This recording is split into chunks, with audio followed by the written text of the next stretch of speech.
현안 질의를 하면서 굉장히 자괴감이 듭니다. 사실 그 국민들 양 진영 간에 굉장히 지금 격앙돼 있고 대립해 있고 흥분해 있는 상황에서 우리 국회에서라도 양쪽 의원님들이 이것을 차분하게 법적 절차가 진행될 수 있도록 도와줘야 되는데 이 장소가 마치 선전선동의 장 그리고 강요의 장이 되지 않나 저는 좀 깊은 우려를 하고 있습니다. 그리고 지금 이호영 경찰청장 대행님이지만은 민주당 의원님들은 그 공수처 대행으로 만들려고 혹시 생각하시는지 아니면 민주당 대행으로 만들려고 하시는지 그렇게 강요하는 것은 적절하지 않다고 생각합니다. 시정해 주시길 바라고요. 그리고 대행님, 네, 그 맞습니다. 민주파출소라고 들어보셨습니까? 뭐 들어보진 못했습니다. 네, 파출소 이름을 붙였는데 혹시 행정을 총괄하시는데 민주파출소라고 허가를 내주신 적 기억나세요? 나중에 확인해서 말씀드리겠습니다. 네, 예. 민주당에서 무작위로 파출소라고 만들었답니다. 제가 한번 좀 보여드릴게요.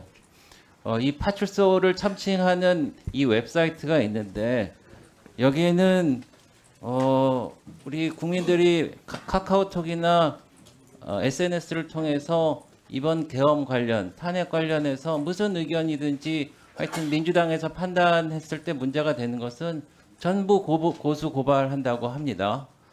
그리고 카톡 검열이 아니라고 그랬는데 카톡 신고 방법까지 있어서 이게 민주당 국민소통위원장님이 하시고 공식화했어요. 그리고 좀 보시면은 민주파출소에 유치장도 있습니다. 유치장도 있는데 국민의힘 진짜뉴스 발굴단을 명예훼손 혐의로 고발해서 이미 유치장에 넣으셨고요. 우리 권성동 원내대표도 비상계엄 옹호 발언 정치인으로 벌써 유치장에 넣으셨습니다. 교도소도 있어요. 교도소에는 뭐 이재명 형수 욕설서부터 이재명 조폭 연루설 등등해서 이렇게 그 국가기관을 참칭해서 이런 일들을 고소고발을 하는데 고소고발 하면은 하는 대로 전 국민을 다 피고발인 조사하실 겁니까, 대행님? 저희들은 뭐 고소고발에 따른 법적 절차에 따라서 치우침 없이 업무를 수행하겠습니다. 네, 그럼 다 민주당에서 다 전 국민을 대상으로 고소고발을 해도 조사하시겠다는 얘기로 저는 알아듣겠습니다. 그게 원칙이라고 하시면은 제가 덧붙여서 하나 더 여쭤보겠는데 최상목 대통령 직무대행에 대해서 민주당에서 직무유기 및 직무유기 혐의로 국수본에 고발하셨어요. 그러면 이것도 조사하실 겁니까? 그건 국수본에서 적법 절차에 따라서 수사할 것으로 생각하고 네, 있습니다. 수사는 하시고 그러면은 고발하면은 뭐 불러서 조사하십니까? 그건 제가 뭐 국수본 그 수사 업무이기 때문에 말씀드리기 어렵습니다. 네, 그래서 이런 글쎄요, 이제 우리가 말씀을 드렸지만은 저희가 차분하게 상황을 정리해야 될 우리 그 국회에서 이런 상황을 오히려 더 조장하는 거에 대해서는 문제가 있다고 생각하고요. 국민의힘 법률 자문위원장은 국민을 대상 상대로 한 강요죄, 협박죄, 허위사실 유포에 따른 명예훼손죄로 형사 고발을 한다고 하는데 그럼 그것도 조사하실 거죠? 저희들은 아까 말씀드렸듯이 고소고발이나 이런 거 들어오면 그 법과 절차에 따라 수사할 수밖에 없고요. 개별 사항마다 구체적으로 판단해야 될 상황이라고 생각을 합니다. 민주당을 제가 이번에 좀 새롭게 발견을 했습니다. 정말 대한민국 국민들의 인권을 위해서 70년 이상 치열하게 싸워온 그런 우리나라의 대표적인 정당인데 국민들을 전부 표현의 자유를 올가매갖고 공안 정국을 만들려고 하는데 정말 통탄을 금할 수 없습니다.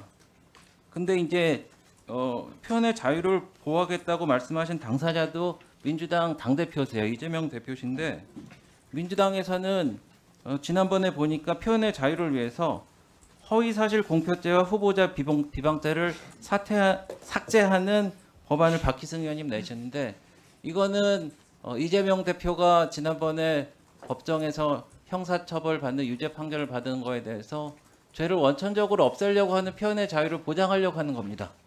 근데 그분의 표현의 자유는 보장하면서 왜 전 국민의 입은 입틀막을 해야 되는지 이 자리를 통해서 정말 유감이라는 말씀을 드릴 수밖에 없고 민주파출소가 지난 10일 발표한 자료에 따르면은 신고 접수된 제보들의 집중 키워드 순위가 나왔는데 내란 선동 다음에 두 번째 키워드가 뭔지 아십니까? 이재명입니다. 그래서 개딸 극성 지지층들의 여론을 적극 수렴해서 가짜뉴스 단속을 빌미로 이재명 대표를 비판하는 목소리까지 모조리 다 막으려고 하는 반민주적인 행태는 매우 우려스럽다고 제가 말씀을 드릴 수밖에 없습니다. 그리고 제가 대행님 제가 추가적으로 물어보겠는데 헌법재판소 제32조에 따르면은 자료 제출 등의 요구는 재판부는 결정으로 다른 국가기관 또는 공공단체 기관의 심판에 필요한 사실을 조회하거나 기록의 송부나 자료의 제출을 요구할 수 있다. 다만 재판, 소추 또는 범죄 수사가 진행 중인 사건의 기록에 대해서는 송부를 요구할 수 없다라고 되어 있습니다.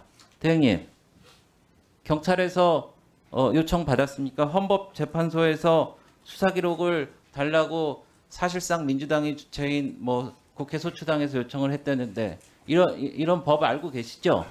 그 법은 알고 있습니다. 근데 제출하셨습니까? 그 제출 왔는지 안 왔는지에 대해서는 네. 제출분 보고받지 못해 할 수 없습니다. 이 법은 제가 들으니까 아시겠죠? 네. 네, 나중에 그 판단을 해주십시오.